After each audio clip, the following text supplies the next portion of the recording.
Primeira carta do apóstolo João, capítulo 5, de 5 a 8, diz assim: quem vence o mundo, senão aquele que crê que Jesus é o Filho de Deus? Este é aquele que veio pela água e pelo sangue, isto é, Jesus Cristo, não só pela água, mas pela água e pelo sangue. E o Espírito é o que dá testemunho, pois o Espírito é a verdade. Pois os que dão testemunho são três: o Espírito, a água e o sangue. E os três concordam entre si. Querido Deus, concede-nos sabedoria, livra-nos do erro, fala conosco em Tua palavra. Em nome de Jesus suplicamos. Amém. Meus irmãos, nós temos aprendido com o apóstolo João sobre temas da maior importância para a vida pessoal cristã, para a vida familiar cristã e para a vida, obviamente, da igreja, a igreja cristã.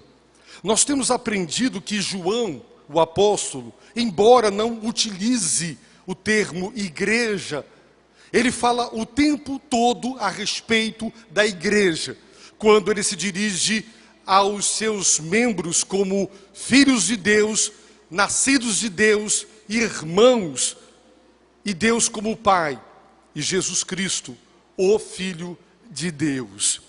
E ele tem deixado absolutamente claro a relação que não se pode desvincular e divorciar. Quem está relacionando-se verdadeiramente com Deus pela mediação única de Jesus Cristo, também e inevitavelmente estará se relacionando com os outros. Quando os relacionamentos humanos, eles estão rompidos, isto é evidência de que também alguma coisa não vai ou não está bem no relacionamento com Deus, porque uma pessoa verdadeiramente cristã não pode alegar: eu estou muito bem com Deus, mas não com a igreja, não com os irmãos.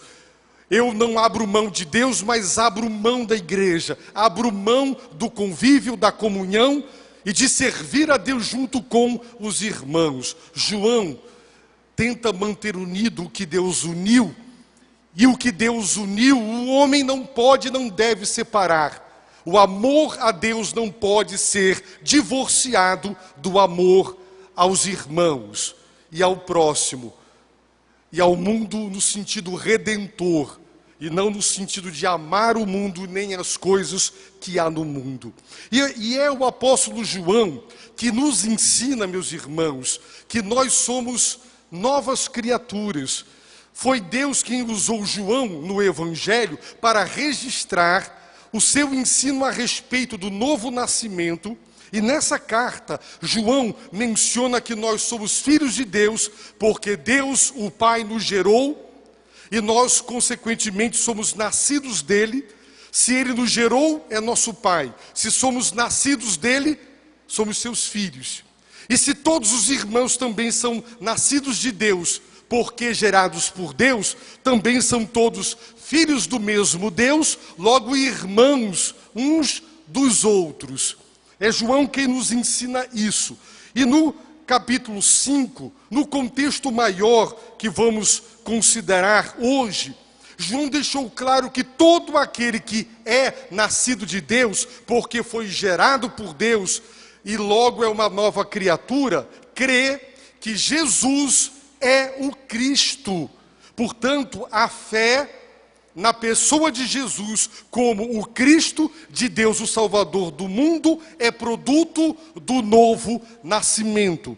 Todo aquele, disse João, que crê que Jesus é o Cristo, é nascido de Deus. Portanto, uma das evidências de que eu sou uma nova criatura, nascida de Deus, portanto, filho de Deus, é o fato de que creio que Jesus é quem verdadeiramente ele disse ser, o Cristo, o Salvador do mundo.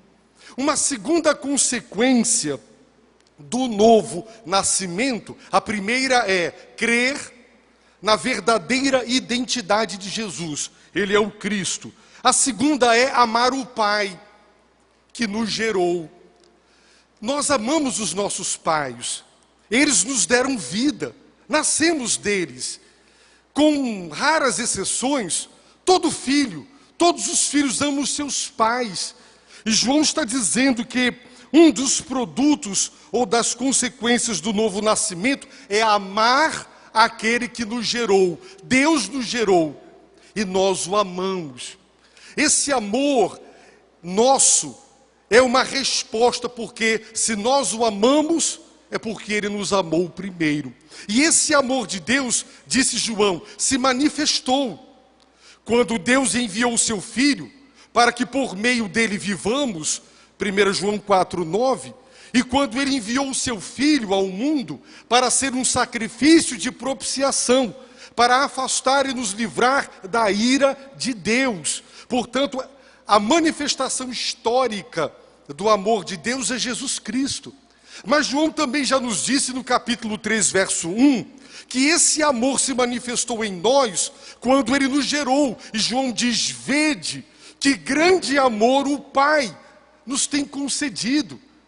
Nós somos seus filhos. Ele nos gerou, nós somos nascidos de Deus, somos filhos de Deus.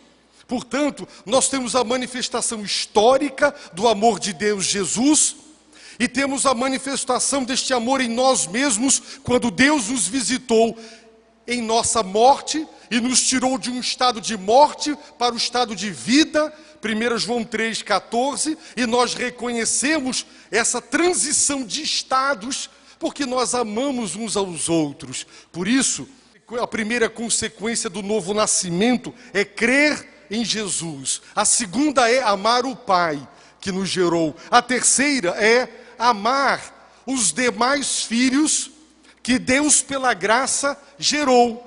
Quem são eles? São os nossos irmãos em Cristo, a igreja. Portanto, meus irmãos, para João, quem ama o Pai que gerou, ama os demais filhos que Deus colocou no mundo, pelo novo nascimento, pela regeneração. Logo, amar a igreja, amar os irmãos, é uma das consequências do novo nascimento. Para João, amar a Deus e amar os irmãos, esse amor, ele se evidencia e ele se demonstra e ele se expressa por intermédio de obediência. À luz das Escrituras, aquele que diz amar a Deus, mas não conhece seus mandamentos e nem os obedece, essa pessoa não ama a Deus. A obediência é produto do amor, o amor é produto da fé, e a fé é produto do novo nascimento. São as verdades que João nos ensina. A quarta consequência do novo nascimento, que, como já vimos, é que todo aquele que é nascido de Deus vence o mundo. O tempo do verbo vencer, no grego, refere-se a um ato realizado e consumado no passado. Naquele momento, quando Deus nos visitou e nos ressuscitou espiritualmente, naquele momento, o mundo foi vencido. No entanto, João diz, e a vitória que vence o mundo, agora ele usa o mesmo verbo em outro tempo, indicando que o mundo não para de tentar nos assediar, o mundo não para de tentar nos afastar de Deus e nos tornar como ele, mundanos. Mas a capacidade para continuar vencendo esse mundo que foi vencido no momento quando Deus nos ressuscitou espiritualmente, é a nossa fé. E a fé, ele já ensinou no versículo 1, é produto do novo nascimento. Portanto, todo aquele que é nascido de Deus crê, todo aquele que é nascido de Deus ama o Pai, todo aquele que é nascido de Deus ama os filhos de Deus, a igreja, e expressa esse amor através de obediência aos mandamentos de Deus, e todo aquele que é nascido de Deus vence o mundo com todos os seus atrativos, com todos os seus pecados, com todos os seus prazeres, com toda a sua iniquidade, não tem o poder de derrotar aquele que é uma nova criatura, vive uma nova vida. O crente pode cair em pecado, porque ele não é perfeito, e João admite esta hipótese dizendo: se confessarmos os nossos pecados, ele é fiel, ele é justo para perdoar e para purificar. Mas a verdade é, quem é uma nova criatura venceu o mundo. Ele saiu do Egito e o Egito saiu dele. Deus o tirou do mundo e o mundo saiu de dentro dele. O fascínio do mundo, o encanto do mundo, os atrativos das alegrias e dos prazeres mundanos perdem o valor, eles ficam ofuscados. O interesse não existe mais, porque somos uma nova criatura e nós buscamos as coisas que são de cima, as coisas que são do céu, as coisas que são de Deus. É isso o que João nos ensina. Portanto, no exercício da nossa fé no Senhor, esse mundo é vencido.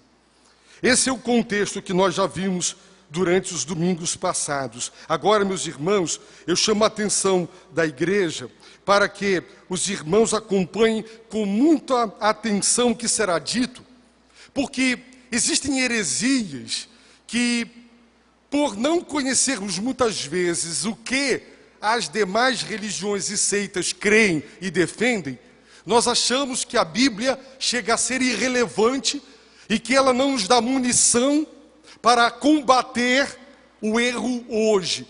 Porque os erros que os apóstolos combateram, eles estão no passado, eles não estão presentes, eles não estão aqui. Mas com algumas variações, Satanás e o pecado humano estão sempre voltando com as mesmas novas, as mesmas antigas heresias, apenas com roupagem e maquiagem novas. Mas as antigas heresias, porque Satanás quer corromper a doutrina da cristologia, ou seja, o conhecimento verdadeiro de quem é Jesus. Porque se nós não o conhecermos verdadeiramente, não há salvação. No Cristo que muitos hoje apresentam, não é o Cristo bíblico. O nome é usado, mas é só fantasia. Mas quando você para ouvir o que pensam a respeito dele, observarão que são conceitos heréticos. E a igreja vence o mundo, sabe como? Olha o versículo 5. João pergunta: quem vence o mundo? Quem é que vence? O tempo do verbo vencer é presente. Eu já tenho explicado à igreja que no grego o tempo presente equivale em português ao gerúndio, a ideia de continuidade. João está perguntando: quem vence? Quem continua vencendo? Esse mundo que não para de nos assediar, quem é que venceu e continua vencendo? Senão aquele que crê que Jesus é o Filho de Deus. Só quem crê que Jesus é o Filho de Deus é que continua vencendo. E por intermédio desta fé, segue o Filho de Deus, obedece o Filho de Deus, é discípulo, é aprendiz, segue o Filho de Deus como Senhor. Esse vence. Mas se a nossa doutrina, se o nosso conhecimento sobre a pessoa de Jesus estiver errado, é impossível vencer o mundo. O mundo nos vence quando há erro doutrinário. Por isso, meus irmãos, doutrina é coisa da maior importância. E hoje as pessoas querem tentar pregar um inclusivismo, ou seja, todos devem ser incluídos, ninguém deve ser excluído. Portanto, doutrina divide, doutrina separa, doutrina exclui. Então, os patamares ou as confissões doutrinárias as igrejas estão abrindo mão delas em prol de uma falsa unidade.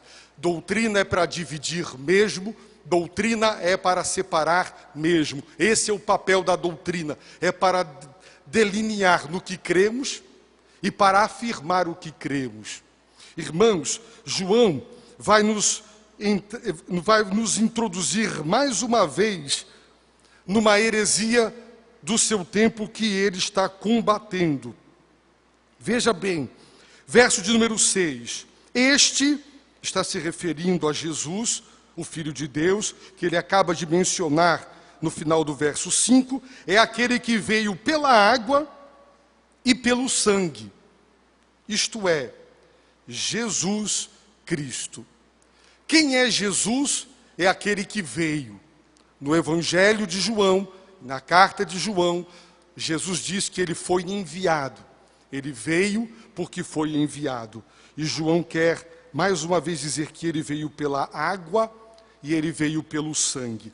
Veja 1 João 4, versículo de número 2. Assim conheceis o Espírito de Deus.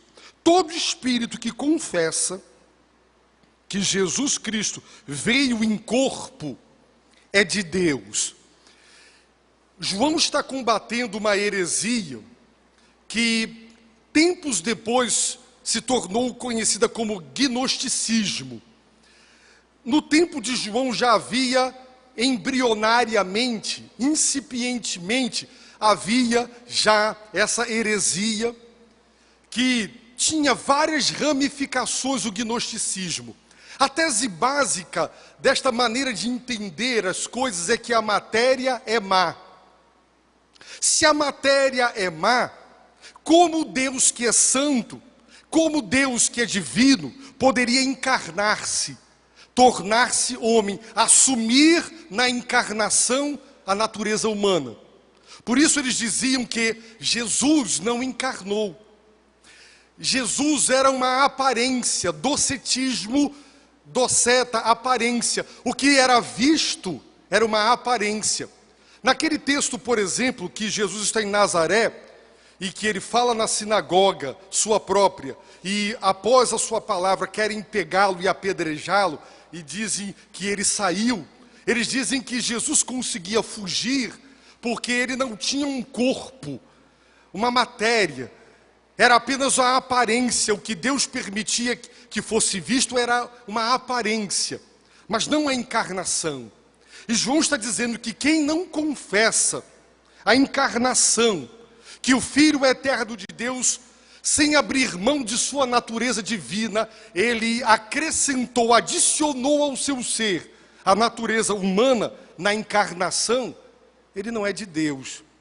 Bem, essa heresia, meus irmãos, ela tinha uma outra faceta que João agora quer combater. Sabe qual? Para os hereges que João está refutando, Jesus é uma pessoa, Cristo era outra pessoa. Duas pessoas distintas. Jesus era uma pessoa humana e Cristo era uma pessoa divina. No batismo, Cristo, a pessoa divina, tomou posse da pessoa humana de Jesus Cristo. E o Cristo deixou Jesus antes da cruz. Antes da cruz. Porque ele não poderia morrer na cruz. O Cristo eterno, que nós vamos ver daqui a pouco, não poderia. João está dizendo que este, se referindo a Jesus, é aquele que veio pela água e pelo sangue. A água está se referindo ao seu batismo, para dizer que o Filho de Deus, que é o Cristo, que é Jesus, não são duas pessoas diferentes, mas uma única pessoa, que se submeteu ao batismo. Ele tanto assumiu a natureza humana, que ele passou pela água, ele foi batizado. Mas ele não veio só pela água, ele também veio pelo sangue. Ele morreu na cruz, ele derramou o seu sangue na cruz. Ele foi um ser humano, ele assumiu a natureza humana. Não eram duas pessoas, uma única pessoa, com dupla natureza, a natureza divina, a natureza humana. Jesus é o Cristo, e Paulo, eu já disse aos irmãos, para enfatizar isso, em suas cartas ele chama Jesus de Cristo Jesus. Ele inverte, ele pega o título e põe na frente, para dizer O Messias é Jesus, Jesus é o Messias. Não são duas pessoas distintas. Logo após isso aqui, várias heresias seguindo essa linha de raciocínio assolaram a igreja nos 4 primeiros séculos da era cristã.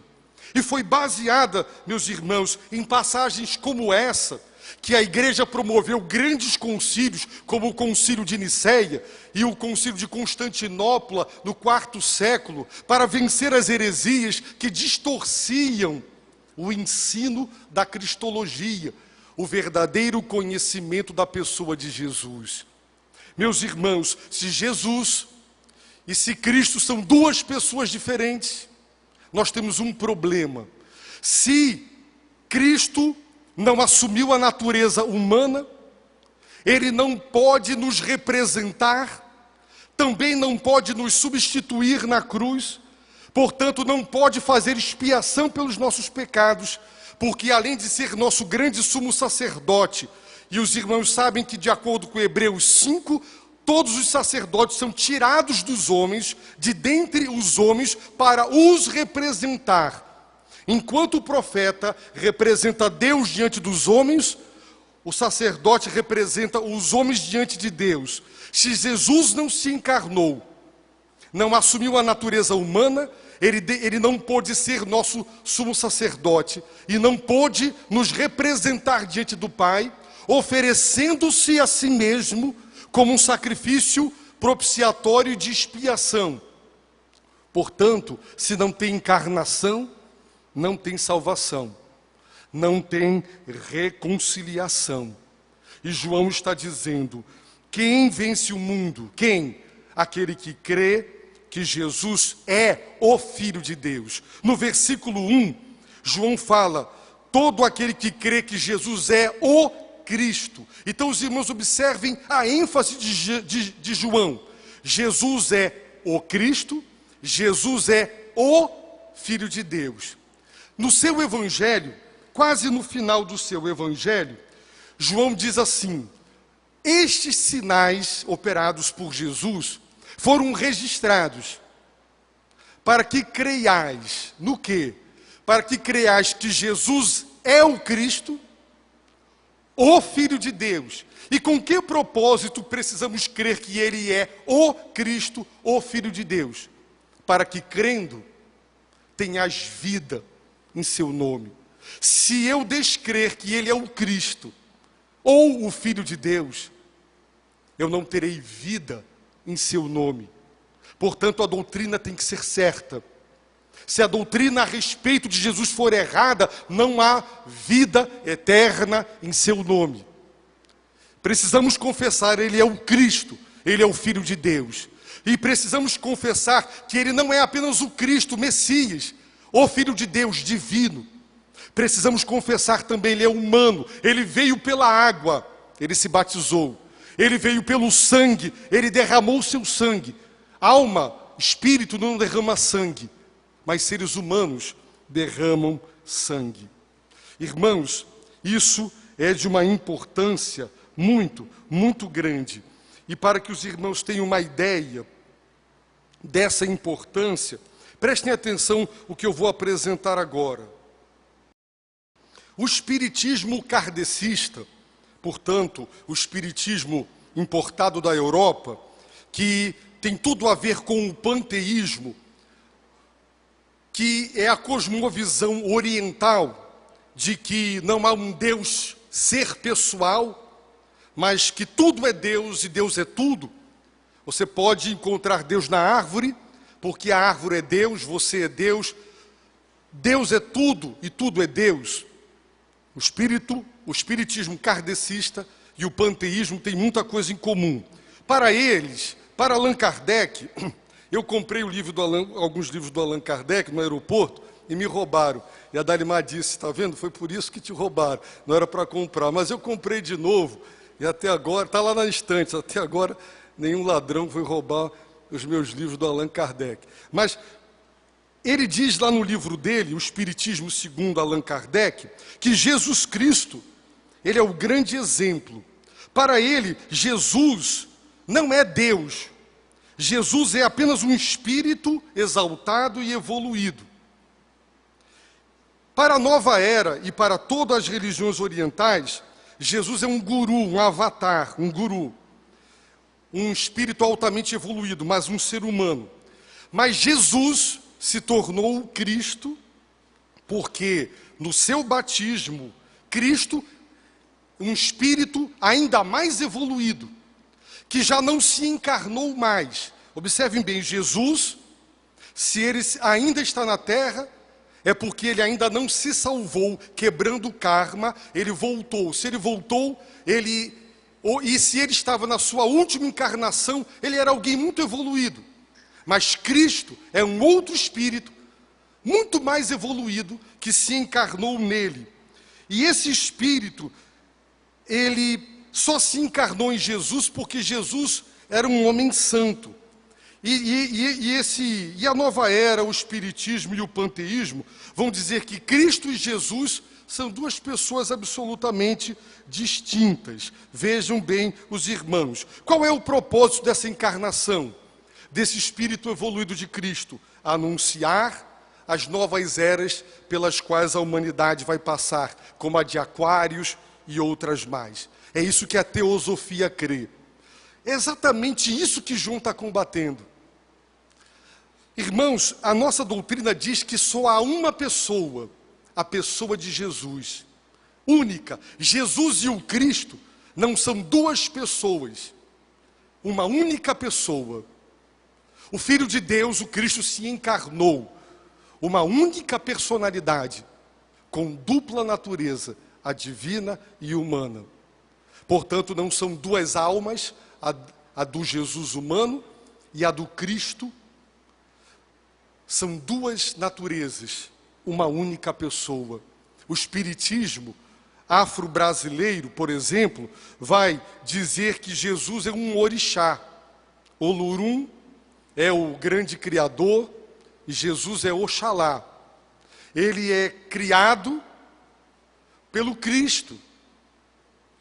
Então, eles separam a pessoa de Jesus do Cristo, como se fossem duas pessoas diferentes. Mas a Bíblia diz que não. Portanto, se você for evangelizar uma pessoa kardecista ou espírita do ponto de vista afro-brasileiro, você vai encontrar concepções a respeito de Jesus. E você terá que ser capaz de dizer, ele veio pela água, ele veio pelo sangue. Jesus é o Cristo, Jesus é o Filho de Deus.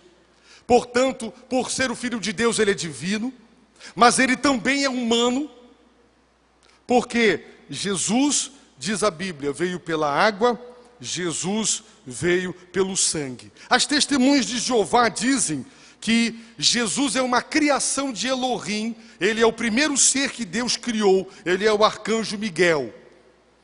Os mormons dizem que Jesus é o primeiro filho espiritual de Deus. Deus teve muitas esposas, e com uma delas ele teve relações sexuais, Maria, e Jesus é filho de Deus com Maria. O docetismo, uma heresia que se desenvolveu depois, dizia que Cristo não era plenamente humano porque a matéria é má, ele não podia se encarnar. Apolinário foi bispo da igreja em Laodiceia. Ele negou a humanidade de Cristo. Ele dizia que a alma do Cristo tomou a alma humana de Jesus. Ele foi considerado herege. Eutiques, um monge em Constantinopla, ele afirmava a natureza divina de Jesus, mas negava a sua natureza humana. Foi no concílio de Nicéia, em 300 e alguma coisa, e no concílio de Constantinopla, 381, que saiu a grande confissão de fé cristã, que tanto a Igreja Católica quanto o cristianismo protestante confessa. Jesus, uma única pessoa, dupla natureza. Foram 4 séculos de disputas terríveis.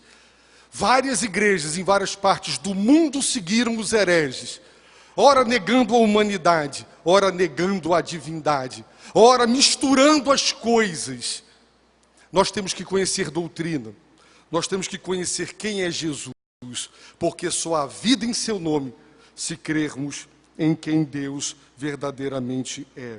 Por isso, meus irmãos, está escrito agora, novamente no verso 6, João dirá, não só pela água, mas pela água e pelo sangue. Por que ele repete? Porque a heresia dizia que o Cristo desceu sobre Jesus no batismo. Então, pelo menos o batismo eles engoliam, mas não engoliam a morte. Os muçulmanos dizem que Jesus não poderia nunca ter morrido uma morte tão hedionda na cruz. Ele foi tirado da cruz antes de morrer. Portanto, o espiritismo, as religiões da nova era e todo o misticismo oriental, sabe no que eles creem? Que Cristo é um espírito evoluído que de tempos em tempos encarna. Ele encarnou em Buda, depois em Moisés, depois em Jesus, depois em Maomé, e tem os malucos hoje dizendo que eles são a encarnação do Cristo. Nós saberemos dizer, são heresias. Tem igrejas aqui próximo, perto do shopping, tem uma igreja, do shopping Amazonas, em que aquele homem se apresenta como uma encarnação de Cristo. É uma igreja. E já tem ramificações dessa igreja em Manaus. Ele diz que ele é uma das encarnações de Cristo. E tem gente saindo das igrejas evangélicas e entrando para essa igreja. Saindo dos nossos arraiais e ingressando nessas igrejas. Sabe por quê, meus irmãos? Falta de doutrina. Então, o apóstolo João nos diz no verso 7, e o Espírito é o que dá testemunho, pois o Espírito é a verdade.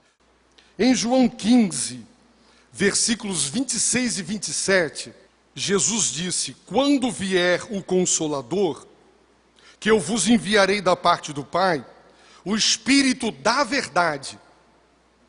Quem é o Espírito, o Consolador?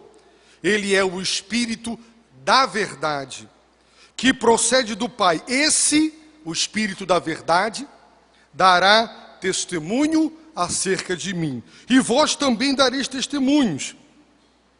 Portanto, meus irmãos, quem é o Espírito Santo? É o Espírito da verdade. E ele dá testemunho. João está dizendo que vencemos o mundo e os falsos profetas, crendo que Jesus é o Cristo, crendo que Jesus é o Filho de Deus. Mas como poderemos ter a verdadeira fé?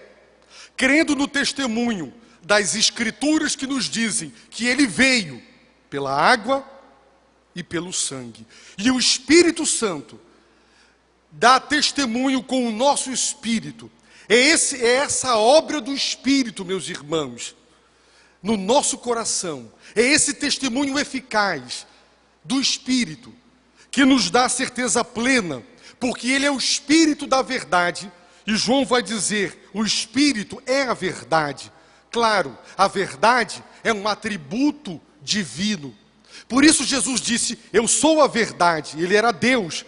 Então ele pode reclamar para si o atributo da veracidade, porque ele é a verdade, ele é Deus, é um atributo de Deus. E Jesus diz no seu Evangelho, João diz no seu Evangelho, que Deus o Pai é verdadeiro, e que o Espírito é a verdade. Claro, o Espírito tem todos os atributos do Senhor Jesus, e o Espírito e o Senhor Jesus têm todos os atributos do Pai, porque o Pai, o Filho e o Espírito Santo têm a natureza divina. Três pessoas distintas, uma única natureza. Portanto, os atributos que constituem a natureza de Deus, o que Deus é em essência, revelado pelas suas qualidades, seus atributos. Quem tem a natureza divina tem todos eles. Portanto, o Pai, o Filho e o Espírito Santo têm todos os mesmos atributos, porque eles têm a mesma natureza divina. E João está dizendo, o Espírito é a verdade. E Jesus disse, ele vos conduzirá à verdade. Portanto, irmãos, é o Espírito Santo a verdade, que nos conduz à verdade que é Jesus, que nos conduz ao verdadeiro Deus, porque ele é o mediador. Então nós temos o testemunho das Escrituras nos dizendo, ele é o Cristo, ele é o Filho de Deus. Mas ele não é só divino, ele é humano, ele veio pela carne, pela água, ele veio pelo sangue. A vida dele foi entregue na cruz como sacrifício de propiciação. E o Espírito dá esse testemunho, ele confirma no nosso coração a veracidade das Escrituras. Por isso, quando nós pregamos a Bíblia, o Espírito de Deus visita o coração do homem dizendo: o que está escrito na palavra de Deus é a verdade. Então, o Espírito corrobora a palavra corrobora o Espírito. Jesus disse: quem vivifica é o Espírito, a carne não serve para nada, as palavras que eu vos tenho dito, elas são Espírito, elas são vida. É a palavra de Deus e o Espírito de Deus. Pregar a palavra sem o Espírito, ouvir a direção do Espírito sem a palavra, sempre desencaminhou a igreja. A verdadeira igreja, ela crê na palavra e no Espírito. Porque o Espírito é a verdade, a palavra é a verdade, Jesus é a verdade, o Pai é a verdade. E quando nós ouvimos isso, nós sabemos. Veja em 1 João 4, verso 6. Nós somos de Deus, quem conhece a Deus nos ouve, quem não é de Deus não nos ouve. É assim que conhecemos o espírito da verdade e o espírito do erro. O espírito da verdade é o Espírito Santo. E ele nos conduz à verdade sobre a pessoa de Jesus. Portanto, quem tem uma cristologia errada, quem tem uma doutrina a respeito da pessoa e da obra de Jesus errada, não foi guiada pelo espírito da verdade, mas pelo espírito do erro. É Satanás quem faz tudo para denigrir, distorcer, desvirtuar a igreja de ter a sã doutrina. Mas nós temos, graças ao Senhor, o testemunho do Espírito. Verso 8: pois os que dão testemunho são três: o Espírito em nosso coração, a água e o sangue através das Escrituras que registraram o fato histórico do batismo e da crucificação de Jesus. E João diz assim: e os três concordam entre si. Por isso nós confessamos, a Bíblia é a palavra de Deus, inerrante, não há erro na Bíblia Sagrada, porque o que o Pai diz, o que o Filho diz, o que o Espírito diz, concordam. Existe harmonia, não há contradição. Um texto não nega outro, um livro da Bíblia não contradiz o outro, a Bíblia se completa. Ela se afirma de Gênesis ao Apocalipse. Por isso Paulo diz, comparando coisas espirituais com coisas espirituais. Você entende a Bíblia através da própria Bíblia. Um texto mais obscuro sobre um tema, você procura outros textos mais claros para trazer luz sobre aquele texto. E você interpreta a Bíblia à luz da própria Bíblia, porque ela é suficiente. Essa é a nossa fé. A Bíblia é inspirada, é inerrante, é infalível. Ela é suficiente. Não precisamos de revelações complementares de ninguém e de nada. Meus irmãos, nós estamos vivendo no século 21, era chamada de pós-moderna, e eu termino mostrando para os irmãos uma implicação. Se eles estivessem com a razão, Cristo é uma pessoa que se encarnou em Buda, em Moisés, em Jesus e Maomé. Então tem verdades dele em todas as religiões, porque é a mesma pessoa que só se encarnou em seres humanos diferentes. Portanto, qual é a ênfase hoje? Ninguém está errado, todos estão certos. Tem verdade em todas as religiões. Por quê? Porque o divino esteve em todas elas. É isso que nós cremos? Não. Nós cremos que Jesus é a verdade, a encarnação da verdade. Por isso hoje falar em verdade absoluta, isso é uma heresia aos ouvidos do homem moderno, que nos culpa hoje o ódio ao cristianismo tende a aumentar, porque as mentes brilhantes, entre aspas, e dirigentes do mundo estão dizendo: o cristianismo exclui, ele não inclui. As guerras, o cristianismo tem tido ombros largos para assumir a culpa de tudo que está acontecendo no mundo. Ele exclui, ele separa, ele divide, ele cria guerras. Mas nós teremos que ter a coragem de continuar dizendo: Cristo se encarnou em Jesus, Jesus é o Cristo, Cristo é Jesus Cristo, é Cristo Jesus, e Ele nunca outrora se encarnou em nada e em ninguém.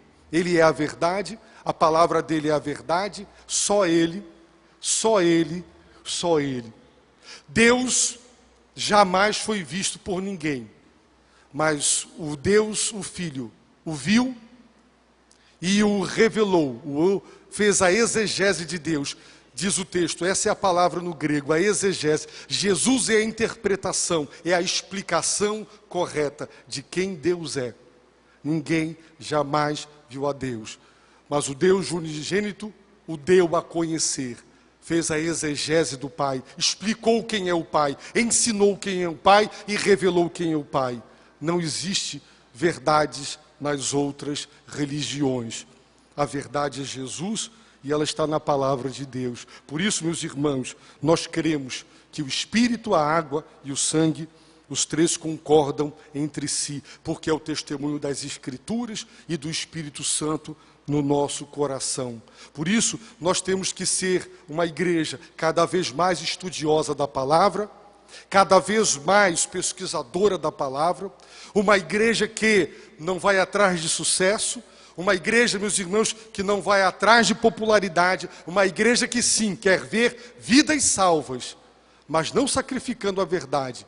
Se para, meus irmãos, ver muita gente aqui e uma receita de dízimos astronômica, nós vamos sacrificar a verdade no altar do mundanismo, da nova era, no altar dessa mente chamada pós-moderna que não quer aceitar que a verdade absoluta, se esse for o preço, é melhor esvaziar, é melhor ficar como está.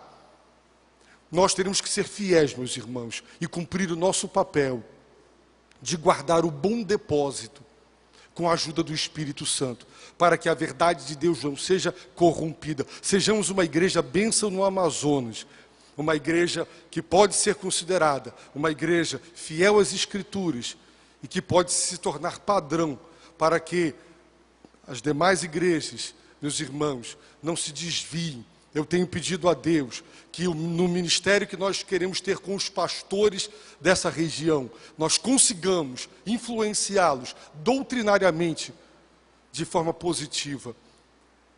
Doutrina. E que Deus traga despertamento espiritual, porque onde tem boa doutrina com fervor de Deus, como diz o pastor Frederic, quando tem boa doutrina com fervor de Deus, meus irmãos, ninguém segura uma igreja que procede assim. João disse 2 vezes que a unção de Deus está conosco, é o Espírito Santo. 2 vezes, os irmãos vejam lá, capítulo 2 de 1 João, a unção de Deus, e ela nos ensina. E ela nos ensina o seguinte: permaneça com Jesus.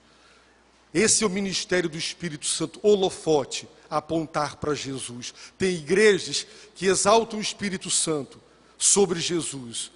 Jesus foi submisso ao Pai e o Espírito Santo serviu ao Senhor, apontando para Ele. É Cristo. Então, a unção de Deus que está em nós, o Espírito Santo nos ensina. Jesus, Jesus, Jesus. Confessemos sua única pessoa, confessemos sua dupla natureza, porque crendo em quem Ele verdadeiramente é, nós teremos vida em seu nome. Vamos orar ao Senhor. Pai Santo e bendito, pedimos misericórdia para que nos livres do erro e do desvio, de tal maneira, Pai, que permaneçamos igreja fiel, levantando aquele que foi levantado na cruz, que a nossa bandeira seja o Cristo crucificado, que não queremos outra coisa, que não nos interessemos por outra mensagem, a não ser Jesus e Ele crucificado. Que o nosso evangelho seja a palavra da cruz. Loucura para os gregos, escândalo para os judeus. Mas para nós que somos salvos pela Tua graça, é o Teu poder, é a Tua sabedoria. Faze-nos fiéis, Senhor. E se há alguém aqui nesta noite que ainda não tem fé no Filho de Deus, no Cristo, no Salvador do mundo, que pela Tua graça e Teu poder seja alcançado nesta manhã. Perdoa, Senhor, os nossos pecados. Tem misericórdia de nós. Sob Sua bênção e proteção, despede-nos, Senhor, e se agradá-lo trazer-nos de volta, nós entregamos tudo em Tuas mãos. E que a bênção de Deus o Pai, o Filho e o Espírito Santo, que a bênção do Deus uno e triuno, ela seja derramada sobre nós, nesta manhã, agora e sempre. Amém.